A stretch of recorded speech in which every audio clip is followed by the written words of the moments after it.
साथियों नमस्कार। टीजीटी और पीएचडी की क्लास में आपका हार्दिक स्वागत है दोस्तों। तो आज की जो हमारी वीडियो है दोस्तों, काफ़ी व्यस्तता रही इधर, तो जो है वीडियो नहीं बन पाई है। तो वो काफ़ी दिनों के बाद ये वीडियो लेकर के आई हूँ आपके सामने। जो पहले चल रहा था हमारा सौंदर्य दर्शन से रिलेटेड जो वीडियो इसके पहले आई है वो भी आप देखिए, और उसके आगे की ये वीडियो है प्राचीन सौंदर्य दर्शन। तो आइए हम इसको पढ़ते हैं। प्राचीन सौंदर्य दर्शन में आपका यूनानी आता है, यानी ग्रीक एवं रोम। इसमें आ जाते हैं आपके साक्रेटिस, जिसको सुकरात कहा जाता है, प्लेटो और अरिस्टाटिल। न केवल प्राचीन शास्त्रीय ग्रीस के उद्भट विद्वान माने जाते हैं, बल्कि विश्व की इन्हीं गिनी महानतम विभूतियों में से एक है।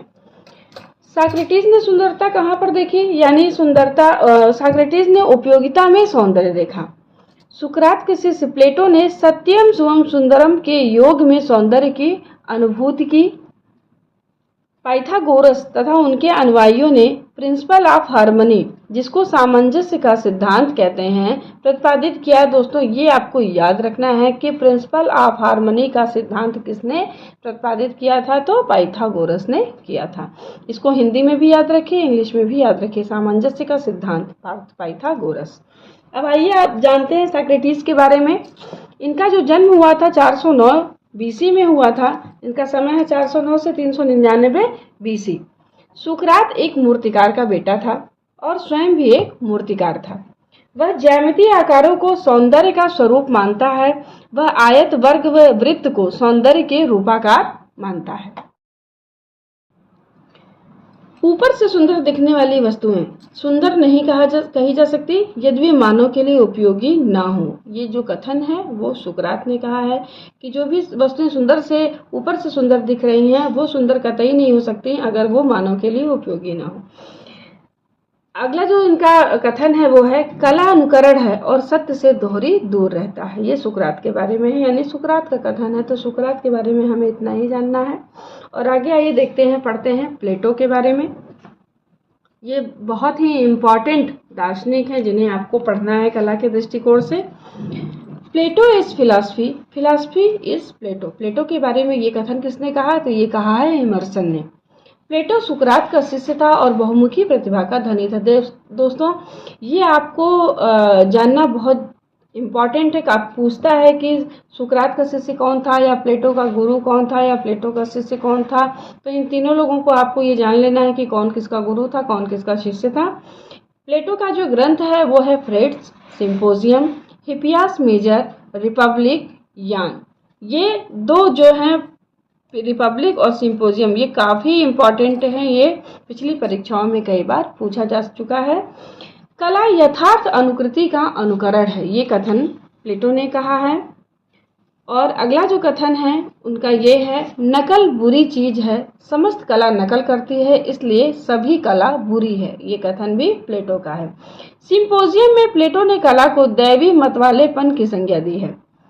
प्लेटो ने अपने ग्रंथ रिपब्लिक में 3 प्रकार के शयनों का उल्लेख किया है। प्रथम का स्वयं ईश्वर, दूसरे का बढ़ई और तीसरे का कलाकार। प्रथम शयन सर्वोत्तम होता है जिसका निर्माता स्वयं ईश्वर है। दूसरे का सृजनकर्ता होता है बढ़ई और तीसरे का चित्रकार। इस क्रम में जो कलाकार होता है वह तीसरे और सबसे निचले स्थान पर आता है। इसी कारण कलाकार जो होता है वो सत्य से तिगुना दूर माना गया है। प्लेटो के अनुसार सत्यम शिवम सुंदरम, शाश्वत त्रयी है, जो सुंदर है वह कल्याणकारी भी है। प्लेटो ने मूलतः अविनाशी परमात्मा को ही सौंदर्य यानी एब्सोल्यूट ब्यूटी माना है। अनुकृति के सिद्धांत का जो प्रणेता है वो प्लेटो, और उसके बाद अनुकृति का जो सिद्धांत दिया उसे अरस्तु ने दिया। यानी अनुकृति का प्रथम सिद्धांत मेसेमिस थ्योरी, ये भी आप याद रखिएगा, मेमेसिस थ्योरी।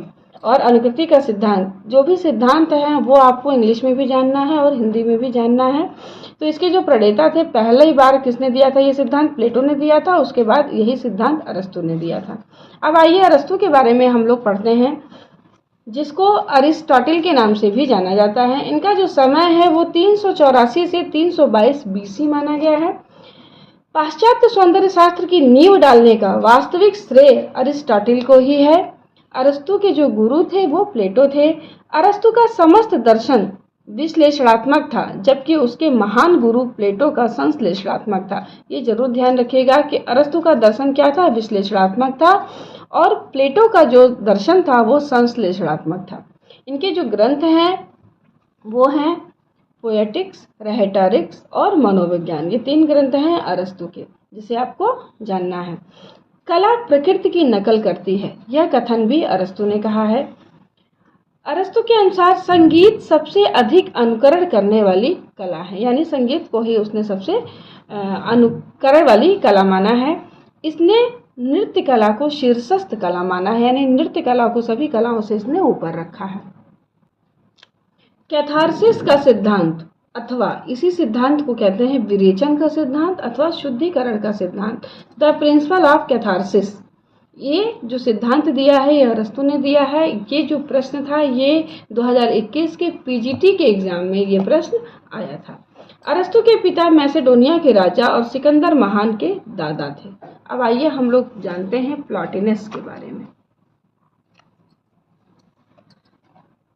इनका समय था 205 से 270 बीसी। प्लेटो और अरिस्टोटल के बाद आने वाले न्यू प्लेटोनिक विचारकों एवं महत्वपूर्ण विभूतियों में प्लॉटिनस का नाम अग्रणी है। 3री सदी में अलेक्जेंड्रिया में न्यू प्लेटोनिक स्कूल का अभ्युदय हुआ, जो बाद में वहां से रोम और एथेंस तक फैला। इनका जो ग्रंथ है वो एनीड्स है। प्लॉटिनस का एक ही ग्रंथ प्रसिद्ध है जो आपको जानना है कला के दृष्टिकोण से, वो है एनीड्स। अब हम अगले दार्शनिक देखिए। इसमें जो प्राचीन सौंदर्य दर्शन है उसमें एक दार्शनिक है प्रोक्लस, केवल नाम जानिए। अब आइए हम लोग पढ़ते हैं रोमन दार्शनिक के बारे में। रोमन दार्शनिक में आते हैं वर्जिल। दूसरों से कला इनका क्या कहना है कि दूसरों को कला पढ़ने दो, रोम के हाथ में और अधिक महत्वपूर्ण विषय है। दूसरों को मतलब दूसरे देशों को कला पढ़ने दो, रोम के हाथ में और भी बहुत महत्वपूर्ण विषय है। लुक्रेटिसियस, सिसरो, और ये जो है वर्जिल, लुक्रेटियस और सिसरो ये रोमन दार्शनिक थे। और फिडियास के बारे में जानते हैं। फिडियास यूनानी शिल्पकार था। जुपिटर और मिनर्वा की प्रतिमा फिडियास ने ही बनाई थी। विटुवियस रोमन साहित्यकार था। सम्राट अगस्टस के शासनकाल में विटुवियस जो था वो रोमन साहित्यकार था। इसके विषय में भी पूछा जाता है। अभी हमने यूनानी और रोम वाला पढ़ा है। अब इसमें आते हैं जो मध्यकालीन हमारी सौंदर्य की धारणाएं थी, उसमें कौन कौन था। सेंट अगस्टीन का नाम आता है। सेंट अगस्टीन मध्यकालीन यूरोप की एक महानतर ज्योतिर्मयी प्रतिभा थी। सौंदर्य विषय पर चर्चा करने वाली मध्यकालीन प्रतिभाओं में सेंट अगस्टीन सर्वाधिक महत्वपूर्ण है। उन्होंने कन्फेशंस नामक ग्रंथ में साक्रेटिस के समान सौंदर्य और उपयोगिता को पर्याय माना है। ग्रंथ इनका जो ग्रंथ है De Trinitate, De Musica, on wings of charity, ये 3 ग्रंथ हैं जिसे आपको याद करना है। अगले जो हमारे मध्यकालीन धारणाओं में जो दार्शनिक आते हैं वो Saint Thomas Aquinas. Saint Thomas Aquinas मध्य युगों यानी 13वीं शती की दूसरी महान प्रतिभा थी। समा थियोलॉजिका इनकी सुप्रसिद्ध ग्रंथ है। अब आते हैं दांते। दांते जो था वो इटली का सबसे बड़ा कवि हुआ। दांते 13वीं से 14वीं शती का अत्यंत प्रतिभाशाली व्यक्तित्व था। इसका जो ग्रंथ है वो है डिवाइन कॉमेडी, ऑन मोनार्की। ये दोनों ही ग्रंथ बहुत महत्वपूर्ण हैं। अब अगले दार्शनिक आते हैं सेवेनरोला। सेवेनरोला का नाम विश्वविख्यात है। वह मूलतः एक नैतिक धार्मिक शिक्षक एवं सुधारक था। अल्बर्ट ड्यूरर यूरोप का अत्यंत प्रतिभाशाली कलाकार एवं शिल्पी था। ड्यूरर को यूरोपीय प्रकृति चित्रण का जन्मदाता भी कहा जाता है। ये बहुत इंपॉर्टेंट है कि यूरोपियन प्रकृति चित्रण का जन्मदाता कौन था, तो वो था ड्यूरर, तथा वह कुशल व्यक्ति चित्रकार भी था। चित्रण के अतिरिक्त उसने ग्रंथ भी लिखे हैं। ये दोनों ग्रंथ जो अभी आपको बताने जा रहे हैं ये बहुत इंपॉर्टेंट है ड्यूरर के विषय में। द बुक ऑफ मेजरमेंट और the book of human proportion, ये पीजीटी और नेट के एग्जाम में काफी बार पूछा गया है। तो दोस्तों इसी के साथ हमारी ये वीडियो समाप्त हो रही है। आगे हम और भी वीडियो लेकर के आपके लिए आते रहेंगे। इस चैनल को सब्सक्राइब करिए और घंटी का बटन जरूर दबाइए और लाइक कीजिए, अपने दोस्तों में शेयर करिए। नमस्कार।